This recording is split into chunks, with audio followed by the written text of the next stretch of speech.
Happy morning, my dear children. Hi. Hope you all are well and good in your health. I am Priya, your biology teacher. I welcome you all to this biology class.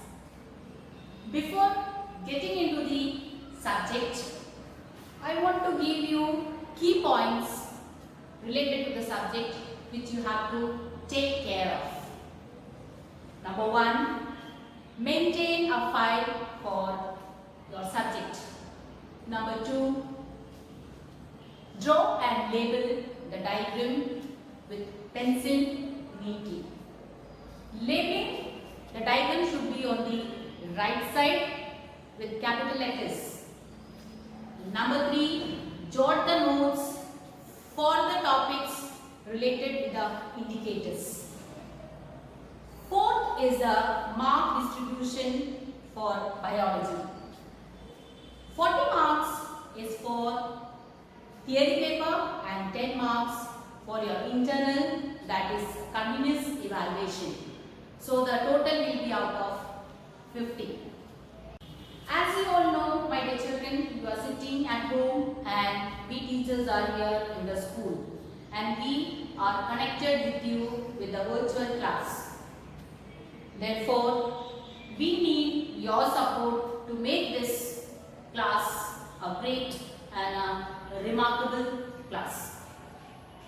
So, let it be a great year for all of you and do well, and we will be going ahead for a great result for this academic year 2021. Students, in the living world, organisms are connected with each other. The connection of the organism and the environment is biology. Therefore, biology is the science which deals with living world.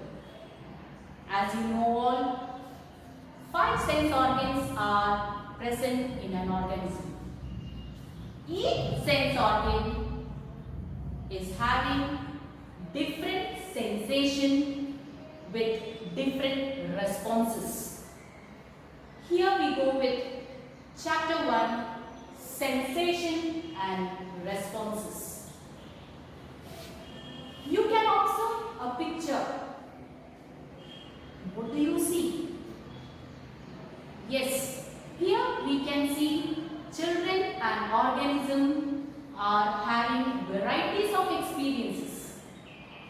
Example, a child is tasting a mango. A snake is withdrawing its shell when it is being touched. A girl is smelling the flower. All these are the examples. Now one question is there. What are the factors to which children and organisms respond here? In this picture, we have to find out what are the factors to which children and organisms respond. Yes, my dear children, you are right.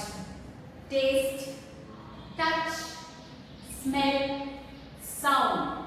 All these are the factors to which the children and organisms are responding in the picture. Therefore, we can say the senses or the factors evokes responses in the organism. And these senses or factors which are evoking response in the organisms are called stimuli. The stimuli are of 2 types, external stimuli and internal stimuli. External stimuli, just now we have studied, are taste, touch, sound, etc. Whereas there are internal stimuli which are taking inside the body of an organism. For example, hunger and thirst. Now I want to ask a question to you. How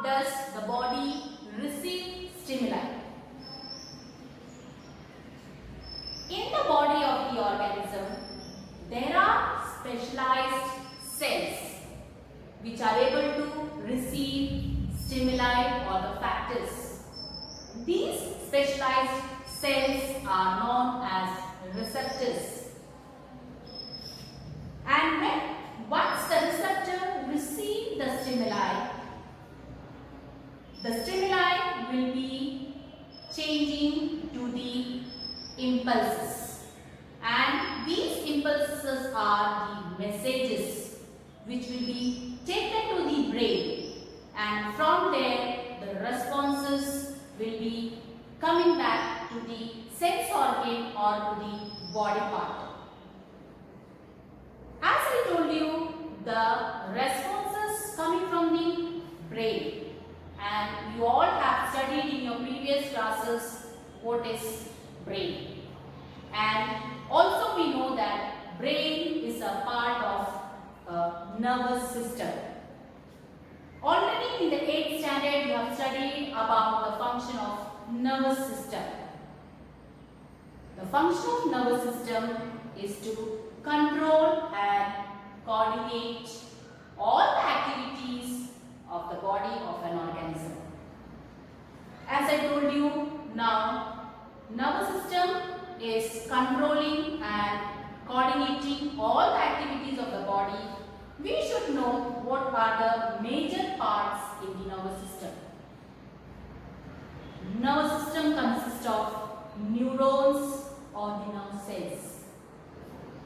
We have studied in our previous classes related to the cell. We studied that cell is a basic unit of life. In the same way, we can say neuron are the structural and functional unit of nervous system. And neuron is also having the same cell structure which the other normal cells have. In the neuron also we can see cytoplasm, we can see nucleus, we can see cell membrane, etc. Therefore, my dear children, now we are going to study about the structure of neuron in detail. That is, its peculiarity, its main function. So here we go with the structure of neuron. In the structure of neuron, first I will be telling you the parts. It consists of dendrite, dendron, cell body, axon, axonite and synaptic node. The order which I told you we have to study in this manner. Number 1, dendrite. Number 2, dendron. Number 3, cell body. Number 4, axon. Number 5, axonite and synaptic node. Now we will be going deep into the peculiarity and function of each part of neuron. Number 1, dendrite. Dendrite are the branches of dendron, and it receives messages or impulses from the adjacent neuron. As I told you, it receives messages or impulses from the adjacent neuron. That means from the toe to the, or we can say from the toe till the head region.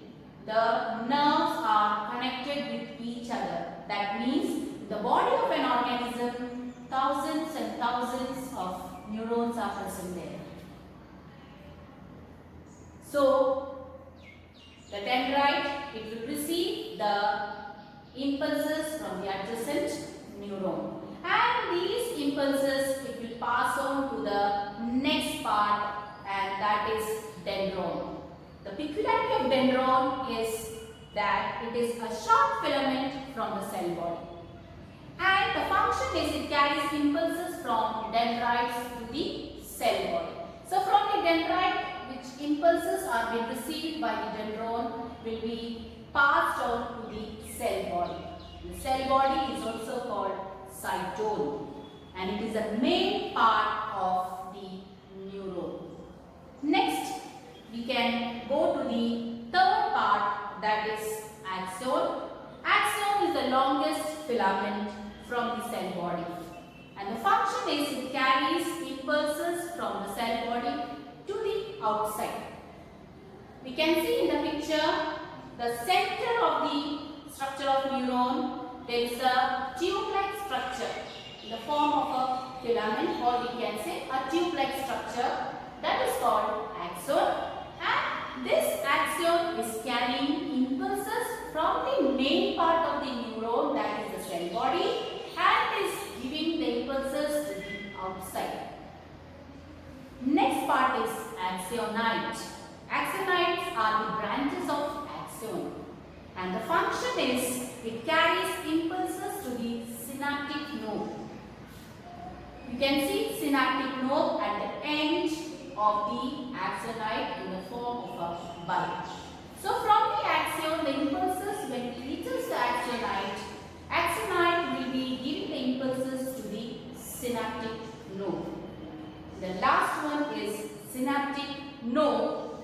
It is the tip of axonite seen in the form of bulbs, and it contains neurotransmitters. Or I can repeat, I can say that synaptic nodes are seen at the tip of the axonite, and it secretes neurotransmitters. So this is a new word for you, neurotransmitter.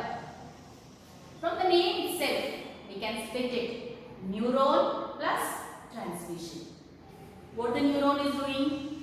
It is taking the impulse, and from one neuron to the other neuron, the impulses are transmitted, and it is being transmitted with the help of certain chemical substances present in the synaptic node, and those chemical substances are called neurotransmitters. Children, now we are going to study the flow chart related to structure of neuron. Begins with dendrite. Before that, here it comes impulses. But in the structure of neuron, dendrite is the first part which is receiving the impulses, or we can say the stimulus, the message is in the form of impulses, and it is received by the dendrite, and from there dendrite will pass on to dendron, and then to cell body, and then to the axon, then axonite, synaptic node, and to the adjacent neuron, and from there again it will go back to the next neuron where the dendrite is present, and again dendron, cell body, axon, axonite, synaptic node, again adjacent neuron. In this manner, from the toe till the brain, the messages will be moving to the brain, and from there the response will be given back to the body. This is how the neuron functions. Now you can click on to the link related to animated video of structure of neuron, and you can see the video in which it will be clear for you the structure of neuron. Children, we have studied now that the body is having millions of neurons, and in most of the neuron, axons are covered by a lipid membrane called myelin, and as it is a membrane, it is called as myelin sheath. And in the case of nerve cells, or we can say in the case of nerves, the myelin sheaths are formed of Schwann cells. And in the case of brain and spinal cord, there are myelin sheaths which are formed of specialized cells called oligodendrocytes. Again I repeat, in the case of nerves, the myelin sheaths are formed of Schwann cells, and in the case of brain and spinal formed of specialized cells called oligodendrocytes. Both Schwann cells as well as oligodendrocytes provide protection to the neurons. That is the function of Schwann cell and oligodendrocytes. As I told you, myelin sheath. Myelin sheath is having its peculiarity. It is shiny and white in color. Now, based on its property, we can classify myelin sheath into two types: myelinated cell and non-myelinated cells. So, in the body itself, or we can say in the brain, we can see two types of myelin sheaths. In some area, it is myelinated cells, in the case in the brain, and in the brain itself, in some area, we can see non-myelinated cells. Now, you will be thinking, what is this myelinated cell and what is this non-myelinated cells? Myelinated cells are those cells which are having abundance of myelin sheath in them, and it will be seen in white in color. Therefore, it is called white matter. Non-myelinated cells means these are those cells which are not having myelin sheath and they are seen as grey in color. Therefore, they are called grey matter. Now we are into the function of myelin sheath. In the function of myelin sheath, we can say it provides nutrient and oxygen to the axon. As I told you, axon is the longest filament structure of neuron. So it needs protection. It needs some nutrients. It needs oxygen. And this is being provided by myelin sheath. Now we are going to study the function of myelin sheath. Number one, it provides nutrient and oxygen to the axon. Number two, it protects the axon from external shock. Number three, it accelerates or increases the speed of the impulses. And number four, it is acting as an electric insulator. So these are the functions of myelin sheath which you have to study properly. Now, as we are going to wind up with this session, indicators are there which you have to do in your notebook or in your file. The first indicator is formation of myelin sheath. You have to write how myelin sheaths are formed. Number two, what is the difference between grey matter and white matter? And number three, what are the functions of myelin sheath? My dear children, if you are having any doubt, you are free to call me at any time. So, I wind up this session with a great day. Thank you.